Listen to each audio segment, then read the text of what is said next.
வாழ்க வளமுடன் நண்பர்கள் அனைவருக்கும் வணக்கம். நான் உங்கள் நண்பன் Arjun, SEBI registered research analyst. இப்போ இந்த வீடியோவில் நம்ம பார்க்க போகிறது பிப்ரவரி 4th வீக் மார்க்கெட் எப்படி இருக்கும். வாரம் நமக்கு வந்து மந்த்லி எக்ஸ்பீரியில் இருக்கிறோம். நிறைய இன்ட்ரெஸ்டிங்கான நியூஸ்லாம் வந்திருக்குது. ஸோ வாரம் வந்து வலாட்டிலிட்டிக்கு கொஞ்சம் கூட பஞ்சம் இருக்காது. ஒரு ரொம்பவும் ஹைலி மூவ்மெண்ட் இருக்கும். ஸோ இந்த வாரத்தில் நிஃப்டி அண்ட் பேங்க் நிஃப்டியோடைய சப்போர்ட் அண்ட் ரெசிஸ்டன்ஸு, முக்கியமான நியூஸு, ஈவெண்ட்ஸு, எஃப்ஐஸ் இன்டெக்ஸ் ஃபியூச்சரில் என்ன பொசிஷன் ஷார்ட் வச்சுருக்கிறாங்க, நிஃப்டி இப்போ வந்து Nifty 300 points gap up indicate பண்ணிட்டு இருக்குது. அது 300 பாயிண்ட்ஸ்லேயே ஓப்பன் ஆகுமா, இல்லை 100 பாயிண்ட் ஓப்பன் ஆகுமா, இல்லை ஃப்ளாட்டாக ஓப்பன் ஆகுமா, டவுனில் ஓப்பன் ஆகுமா அப்படிங்கிறது எல்லாமே இந்த வீடியோவில் பார்க்கணும். அது மட்டும் இல்லாமல் இந்த வீடியோ நான் ரெக்கார்ட் பண்ணிட்டு இருக்கிறது 22nd, அதாவது சண்டே மார்னிங் 10:49 AM ரெக்கார்ட் பண்ணிட்டு இருக்கிறேன். எதுக்காக டைம் வரையும் சொல்கிறேன் அப்படின்னா, subject to Trump risk. Trump வந்து இப்போ வந்து நேற்று ஒரு ட்வீட் பண்ணிக்கிறாரு. அதுக்கப்புறம் இந்த வீடியோ ரெக்கார்ட் பண்ணதுக்கப்புறம் ஏதோ ட்வீட் பண்ணுவார். அப்புறம் நைட்டு தூங்கும்போது ஏதோ ட்வீட் பண்ணிட்டு போய் தூங்குவார். ஸோ அதனால் வந்து சப்ஜெக்ட் டு ட்ரம்ப் ரிஸ்க்கு. இந்த நிமிஷம் வரையும் என்ன நடந்துச்சோ அதை மட்டும் நான் உங்ககிட்ட பேசுகிறேன், ஓகேங்களா? ஸோ அவர் எனி டைம் எந்த நியூஸ் வேணாலும் கொடுக்கலாம். அதுக்காக சப்ஜெக்ட் டு ட்ரம்ப் ரிஸ்க்னு சொல்லிட்டேன். ஸோ எல்லாத்தையுமே இந்த வீடியோவில் பார்த்தோம்னா எங்கேயும் ஸ்கிப் பண்ணாமல் பாருங்கள். இந்த வீடியோ உங்களுக்கு கண்டிப்பாக யூஸ்ஃபுல்லாக இருக்கும். ஓகே, இப்போ பாசிட்டிவ் நியூஸ், நெகட்டிவ் நியூஸ் என்ன அப்படின்னு பார்க்கணும். Last Friday night as expected supreme court, யூஎஸோடைய சுப்ரீம் கோர்ட் தீர்ப்பு சொல்லிட்டாங்க. ஏற்கனவே அவங்க வந்து 3 times வந்து நான் ஜட்ஜ்மெண்ட் சொல்கிறோம் அப்படின்னு சொல்லிட்டு 3 டைம்ஸும் வந்து போஸ்ட்போன் பண்ணாங்க. பட் பிப்ரவரி 20th அன்னைக்கு அனௌன்ஸ்மெண்ட் இருக்கும் அப்படின்ட்டு ப்ரீவியஸ் வீக்கே சொல்லிட்டாங்க. ஸோ ஆஸ் எக்ஸ்பெக்டட் பிப்ரவரி 20th நைட்டு அவங்க வந்து ட்ரம்ப் கொண்டு வந்த இந்த டேரிஃப் எல்லாமே வந்து இல்லீகல் அப்படின்னு தீர்ப்பு சொல்லிக்கிறாங்க. மொத்தம் 9 நீதிபதிகள் கொண்ட அந்த பெஞ்சில் 6 பேர் வந்து இல்லீகல்னு சொல்லிக்கிறாங்க.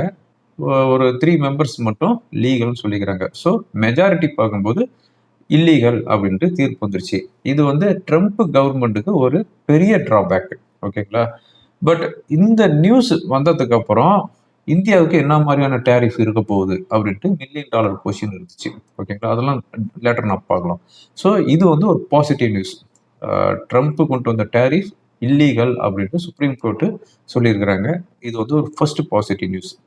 ரெண்டாவது பாசிட்டிவ் நியூஸ் என்ன அப்படின்னு பார்த்தோம் அப்படின்னா, இந்த டேரிஃப் இல்லீகல்னு சொன்னதுக்கு அப்புறம் யூஎஸ் பிரசிடென்ட் ட்ரம்ப் நம்ம சின்ராஸ் என்ன பண்ணிட்டாரு, கோபத்தின் உச்சிக்கே போயிட்டாரு.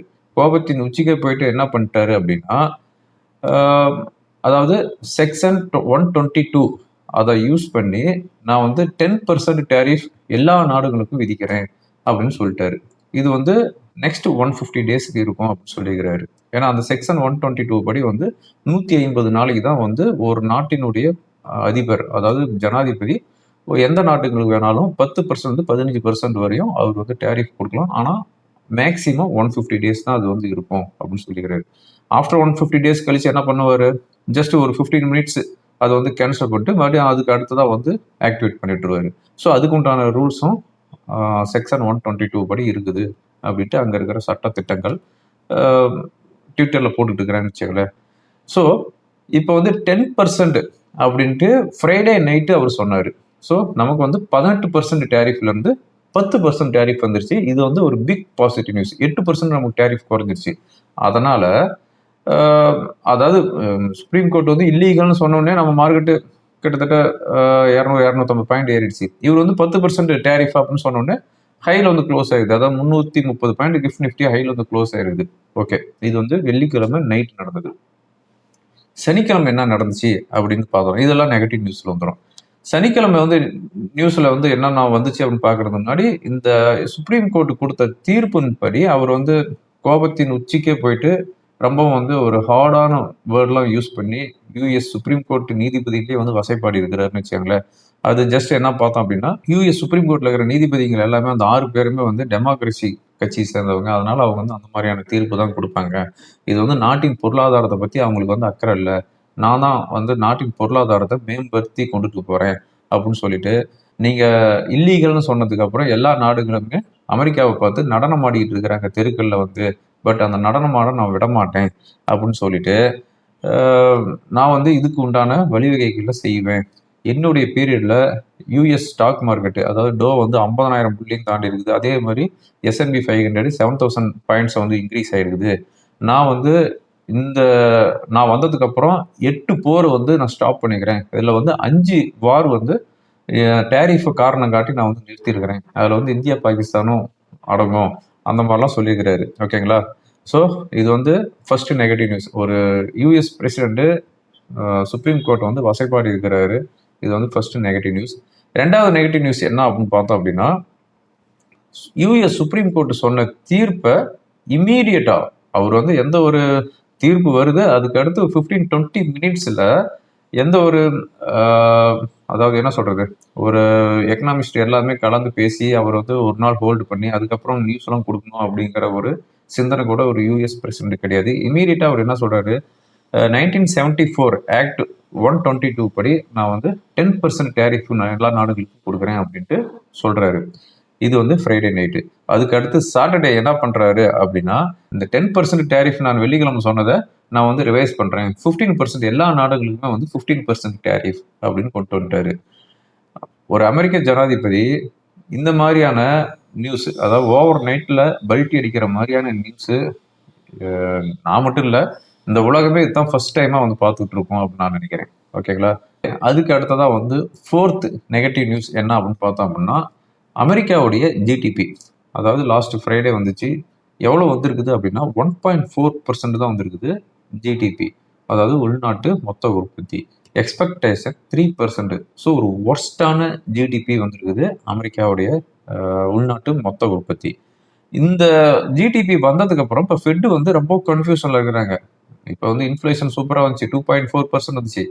ஓகே, நம்ம வந்து ரேட் கட் பண்ணலாம் அப்படின்ட்டு நினைச்சிட்டு இருக்கும்போது இப்போ வந்து ஜிடிபியும் வந்து 1.4% வந்துருக்குது.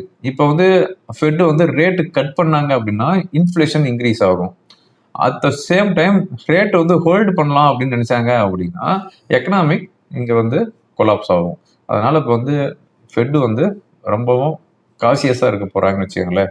அதுக்கு அடுத்ததான் வந்து ஃபிஃப்த் நெகட்டிவ் நியூஸ் என்ன அப்படின்னு பார்த்தோம் அப்படின்னா, இன்னைக்கு மார்னிங், அதாவது இந்த வீடியோ ரெக்கார்ட் பண்ணுறதுக்கு முன்னாடி வந்த நியூஸு, கத்தாரில் யூஎஸ் உடைய மிலிட்ரி ஹண்ட்ரட்ஸ் ஆஃப் ஜெட்டு வந்து ரொம்பவும் வந்து ரெடியாக இருக்கிறாங்க ஈரான் மேலே அட்டாக் பண்ணுறதுக்கு அப்படிங்கிற மாதிரியான நியூஸ் வந்துட்டு இருக்கு.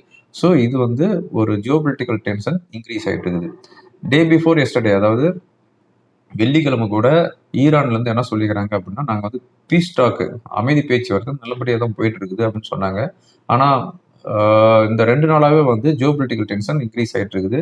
யூஎஸ் ஈரான் அட்டாக் பண்ணுறதுக்கு ரெடி ஆகிட்டு இருக்கிறாங்கிற மாதிரியான நியூஸ் வந்துட்டு இருக்குது. மேபி யாருக்கு தெரியும், இன்னைக்கு நைட்டே கூட யூஎஸ் வந்து ஈரானை வந்து அட்டாக் பண்ணலாம்.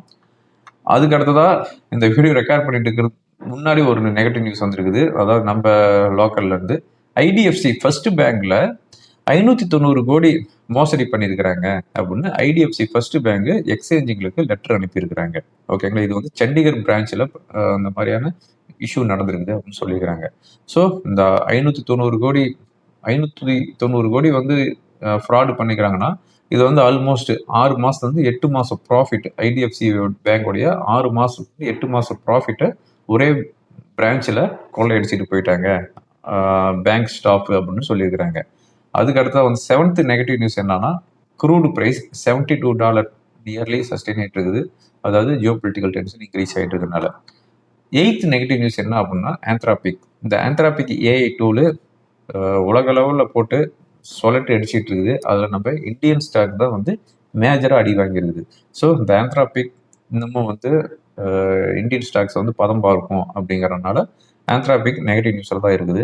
9th நெகட்டிவ் நியூஸ் என்ன அப்படின்னு பார்த்தோம் அப்படின்னா, இந்தியன் ருப்பி 91க்கு மேலே வந்துருச்சு. இந்த ட்ரேட் டீல் முடிச்சதுக்கப்புறம் 92 90.50 சஸ்டெயின் ஆகிட்டு இருந்துச்சு.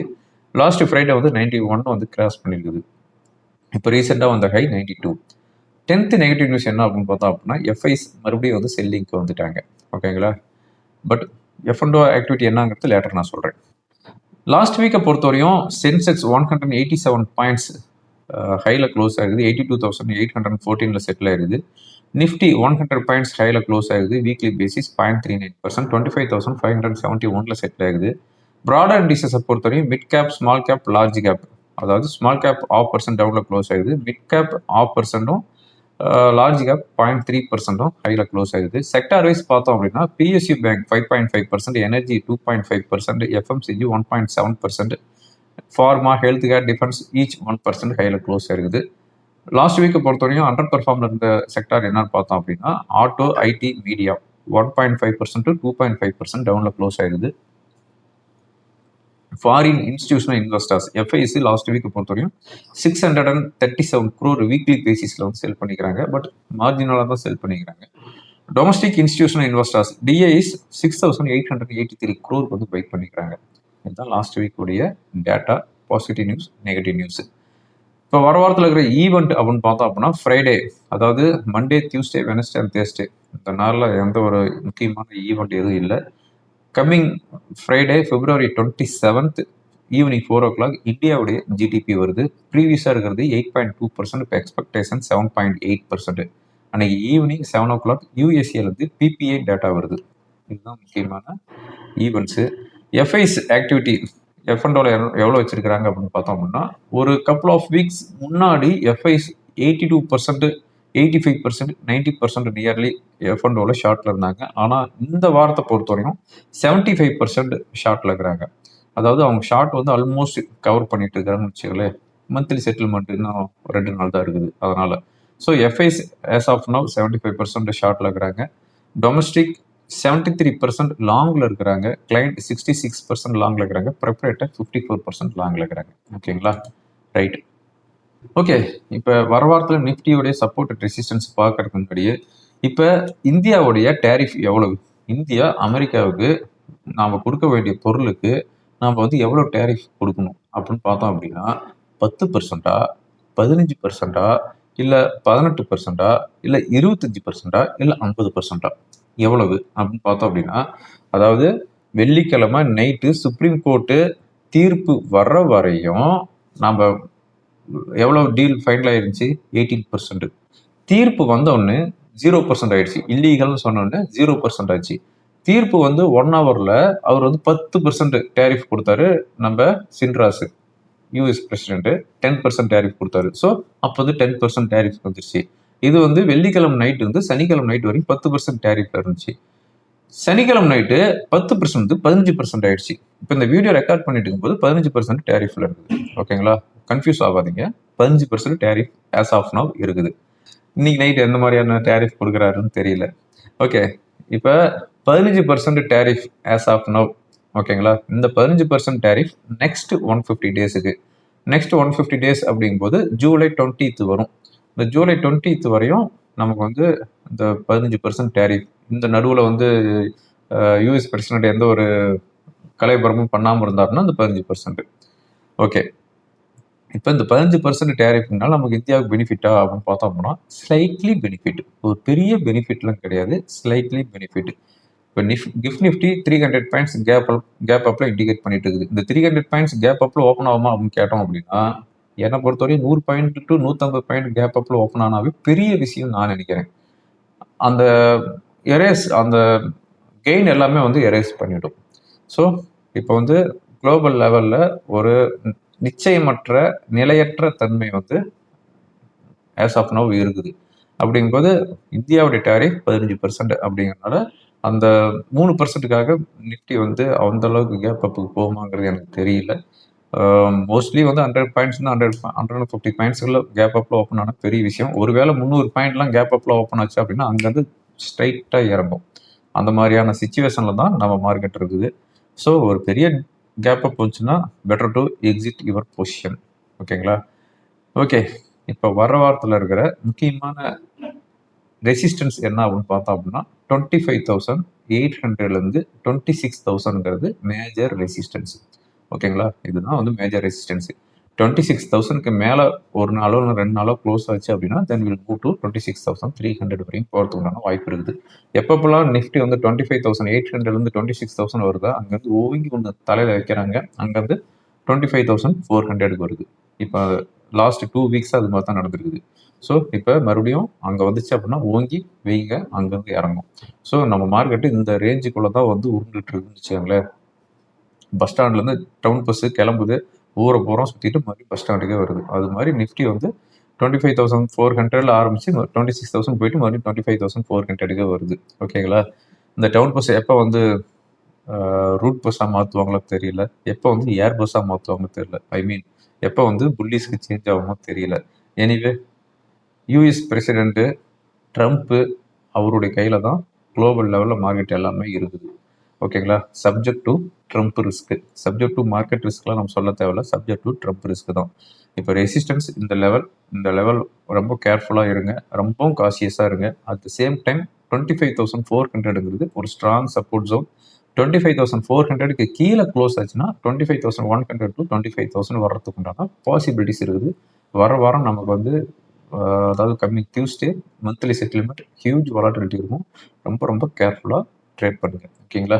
ஓகே ஃப்ரெண்ட்ஸ், இப்போ டெக்னிக்கலாக என்ன இண்டிகேட் பண்ணுறதுங்கிறதையும் பார்த்துடலாம். இப்போ நம்ம பார்த்துட்டு இருக்கிறது நிஃப்டியோடைய 1 hour கேண்டில் பார்த்துட்டு இருக்கிறோம். நிஃப்டி பொறுத்தவரையும் பிறகு ரெசிஸ்டன்ஸ் அப்படின்னு பார்த்தோம் அப்படின்னா 25,800லேருந்து 26,000. இதுதான் வந்து ஒரு ஸ்ட்ராங் ரெசிஸ்டன்ஸ் ஜோன். ஒரு வேளை 26,000க்கு மேலே சஸ்டெயின் ஆகிட்டு இருந்துச்சுன்னா 26,300 வரையும் போகும். பட் இந்த லெவலில் வந்து ரொம்ப ரொம்ப கேர்ஃபுல்லாக இருங்க. 25,800 டு 26,000. ஓகேங்களா? இப்போ இருக்கிற சப்போர்ட் அப்படின்னு பார்த்தோம் அப்படின்னா 25,400. இங்கே ஒரு ரெட் லைன் மார்க் பண்ணிக்கிற பார்த்தீங்களா?